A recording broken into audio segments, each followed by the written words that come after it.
Welcome to Space Chicken, the podcast that has a whole lot of chips next to him right now, And what looks like scotch. and some scotch. I'm Daddy. Joining me as frequently as possible is Scott. Say hi, Scott.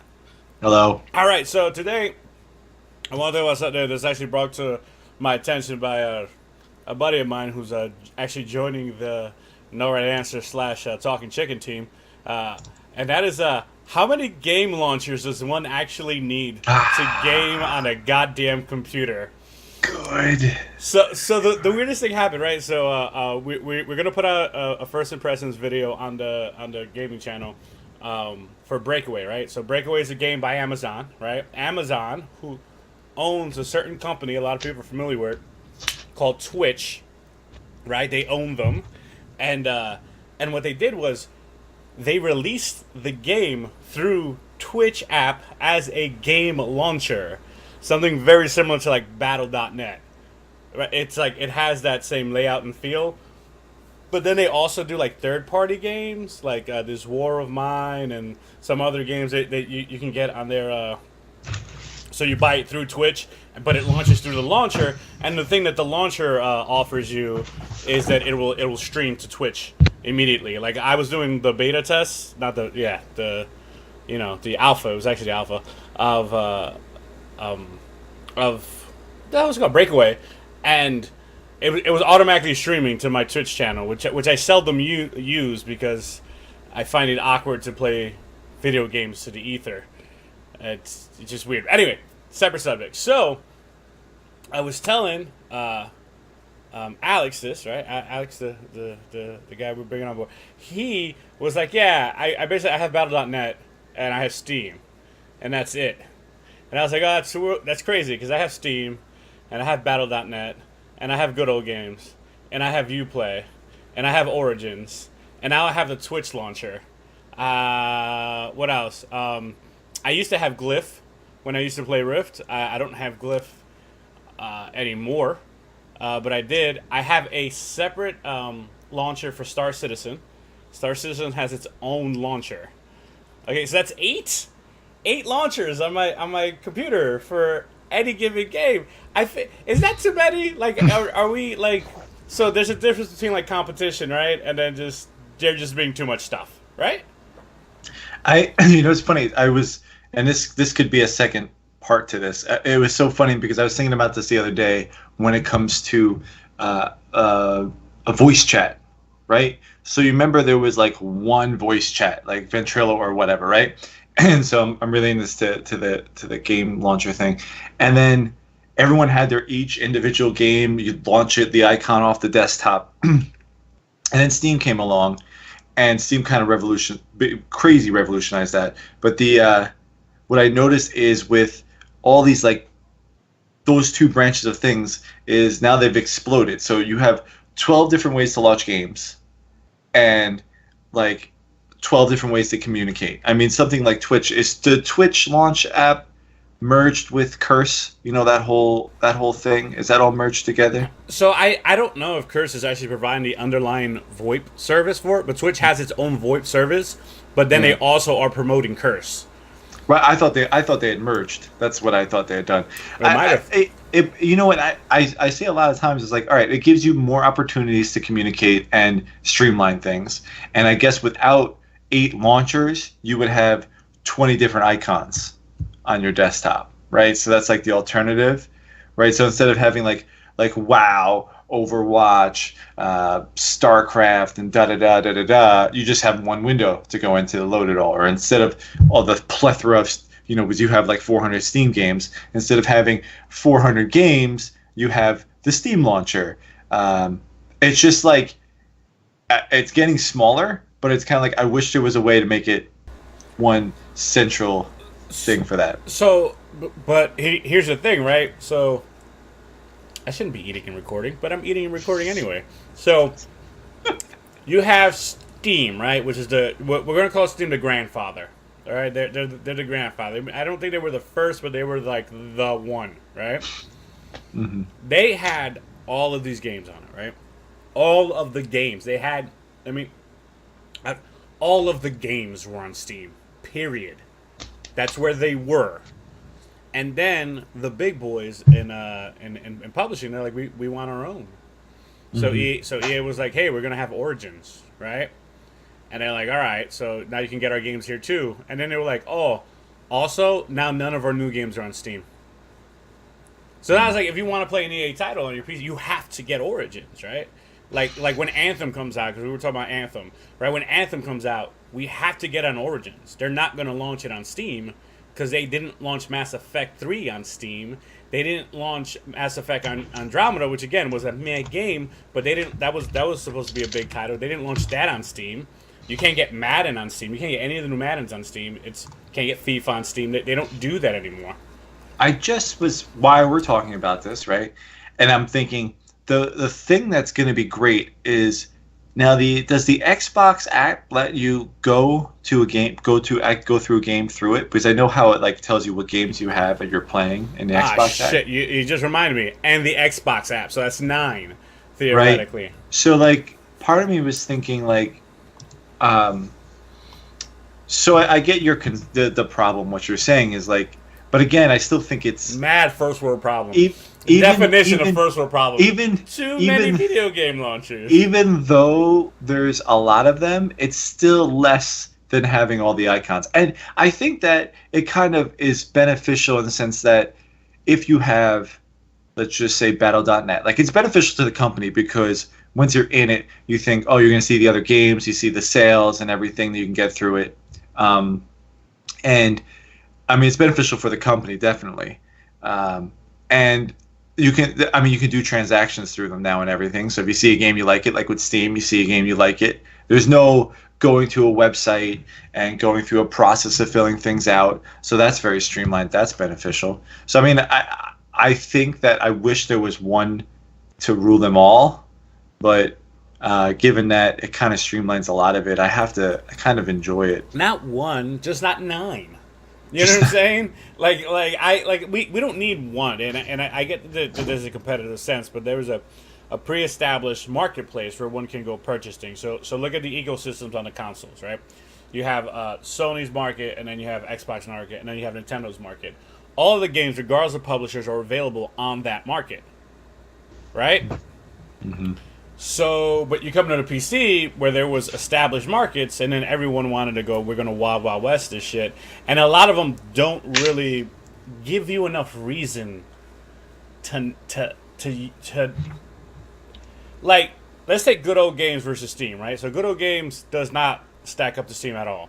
Like, they have The Witcher and then a bunch of old games, right? But they always come and they're like, dude, it's DRM free. So you don't have to be logged in to play the game and all this other stuff. You're like, all right, cool. So you delineated yourself from Steam in a meaningful way, right? Mm. But essentially, all I end up doing is, and this is going to sound super vain, now all of my gamer points are in Steam achievements, Uplay achievements, Origin achievements, Battle.net. Yeah, it's all over the place, and there's no single point of like, hey, these are all of the games I play, and then it also divides the community, right? So it doesn't divide the community that the Cockaduki players are going to go play Call of Duty, right? So it doesn't matter, they're all on Call of Duty, so you don't lose it. But when a person like me who literally plays all of the games, right? I play all of the games. If I want to play, let's say, I don't know, Paladins, right? Mm-hmm. Oh, that reminds me. I don't have one, but I used to have the Smite launcher too. So Hi-Rez had their own launcher. Oh man, and hold on, there's another one for Paragon. That's another launcher. I want to say it's for Epic Games. Epic Games has their own. Oh my god, I have 11 launchers on my thing. Like it just dawned on me. And I'm gonna call Paragon's a launcher too because there's like 5 games on that one, so it's different than like a single game. So like let's say I have just a singular game, that's not a launcher, right? Like I'm not talking about the same thing. Like it's a game launcher, but it's not launching like a bunch of other games.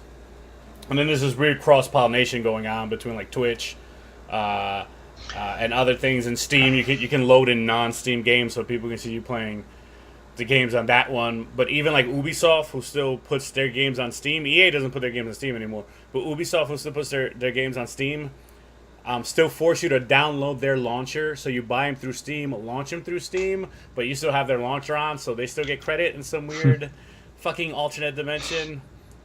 I wonder how much of a cut. I wonder does Steam get when they sell a game on their platform? You know, is it like an app store where they take like 30%? And then my question that I was just thinking about this was, how many games? Because you have a lot of games. How many games do you have don't have a launcher? That are you double click on an icon and it launches the game and that's it. There's no you don't go through Steam. You don't go through this thing, you don't go this thing, you just launch the game. How many games do you have? Kingdom Come Deliverance. And I think that's it. How often do you play that? Actually, I haven't been playing it because it was like a paid beta that I got into because I thought it was really cool. But then I wasn't a huge fan of the combat system, but supposedly overhauled it. It's actually on my list of things to do. Star Citizen also. But Star Citizen doesn't launch straight away. Star Citizen goes into the Star Citizen launcher. So instead of starting the game, it goes into a mini thing. And they goes, hey, here's the latest Star Citizen news. Like, I need that in my life. I guess I was wondering if you're more likely to play a game that comes from a launcher than you do by itself. Because I'm more likely to buy a game sold in a launcher. By mere fact that I'm already going to be in it. So if you're advertising it, you know, yeah. I mean, there's games I wouldn't have ever heard of if they weren't on Steam. Yeah. But also, like, I don't even think about EA games except for commercials on TV because they don't put their stuff on Steam. That's true. Man, that's it's so funny, and when you include in the addition of VoIP services in it, like Curse and Twitch are doing, because I think they want to move to one. But they want you to play only their games, obviously, because they want obviously the company wants you to be in their ecosystem. Like Battle.net's very good at this, because Battle.net will make you. Besides the fact that they, Blizzard like has their own launcher, they also have all the games interconnected. So if you get or do something, pre-order a game in this one, it gives you stuff in this game. So everything is like they want you to get like just stay in their little thing. I don't know if I haven't played any Blizzard game in a while if they have their own voiceover thing in there, but I think that's gonna be the next thing. It's just like this one-stop shop and try to get you to live in that. So kind of like. I think like the way Curse is doing it right now. I remember I was playing it's a zombie game on Steam. It's not oh crap. Hey, it doesn't matter, right? We were playing multiplayer in it and we couldn't get like me and someone else, we were playing together. We knew each other, and we wanted to be like in a private chat, and we couldn't get like the program that we were using to work. And then someone like chimed in our ears. He'd be like, there's just regular chat in this game. And I was like, what? Games come with built-in chat? When? I'm sorry, I only go to third-party things where you have to set up a server and like have at least some understanding. Like and Xbox has you kind of spoiled like that, right? So like the console life, you just plug in and then you just have VoIP overlying in the system. But in PC, like we're so trained. Like I said, like I have Ventrilo, we have Discord. Dobly had one. It was called Axiom. I downloaded that one and used that for a little while. That one never took off. Twitch has its own VoIP service. Steam has its own built-in chat in Steam thing going on. It's just, I don't know. Is it too much? I feel like it's too much. I feel like it's too much. I feel like I want a marketplace where I can get everything at once, or three marketplaces tops, three tops. I think obviously it's going to be impossible because who rules that marketplace? Because if Blizzard if Blizzard can just use their own launcher, why are they going to pay? They don't want to pay somebody else. They're doing just fine without it. I just wish that you could do something like, hey, like if you're on Microsoft, like if you're on Windows, the Xbox launcher will include stuff in it. So you still have, like Blizzard could have a page in it, just so there's one app, to kind of get everything.